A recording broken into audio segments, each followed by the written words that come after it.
Texas residents in the early 1800s included people of the Cherokee and Comanche nations, among others. They had developed survival skills of their own on the rugged Texas landscape, including how to start a fire. The need for fire is universal, although what you have to burn and how you start the fire can vary. Matches were invented in 1826 by John Walker.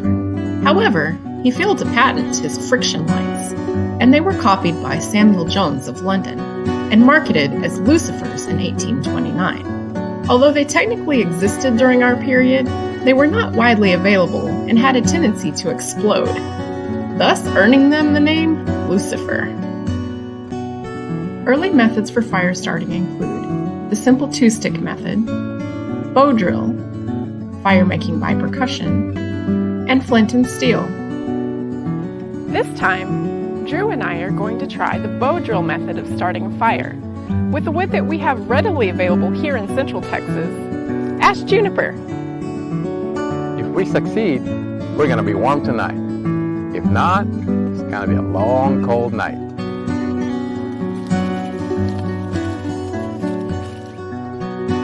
We collect the rest of our tinder. We have plenty of ash juniper, otherwise known as cedar, so that's what we are using. The more we rub the fibers in the bark together, the finer they get, which is better for ignition. We have rubbed the stripped bark from the cedar until the fibers are broken and fine. They are easily formed into this cup shape to catch an ember. And we didn't forget to have our lightweight woods arranged and ready to light if we managed to get a spark.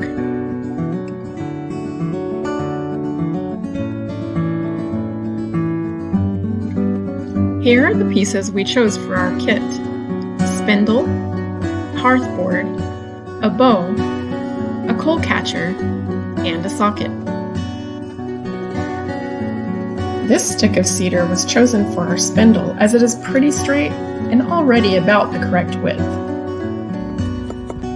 Drew cuts the extra length off and shapes the ends so that they will fit into the holes on the hearthboard and the socket.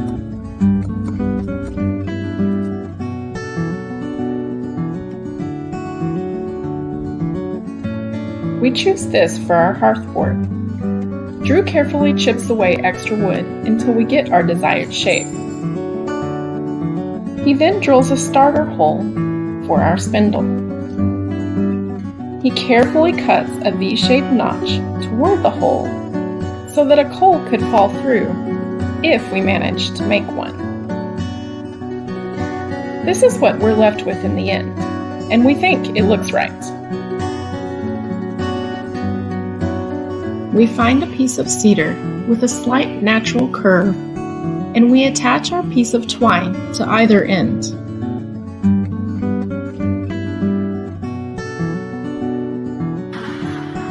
The spindle is placed into the starter hole, and the socket is placed on top of it. Our rustic twine has already failed us and been replaced with modern cord. Twine 101 is another episode. Drew still wants to give this method a shot, though.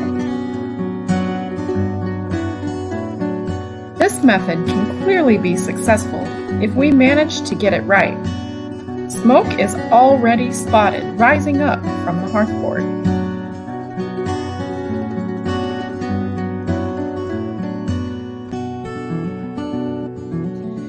Many hours later, after trying countless different boards, bows, spindles, and tinder, we finally manage a tiny spark, but are unable to transfer as it didn't light our tinder. This process has been very difficult, and without access to our modern cord, we surely wouldn't have made it even this far. We relight and transfer to complete the process. Hats off to all those who came before us and perfected this technique. We have much practice to do with this one. Stay tuned for our next attempt to use flint and steel to light a fire.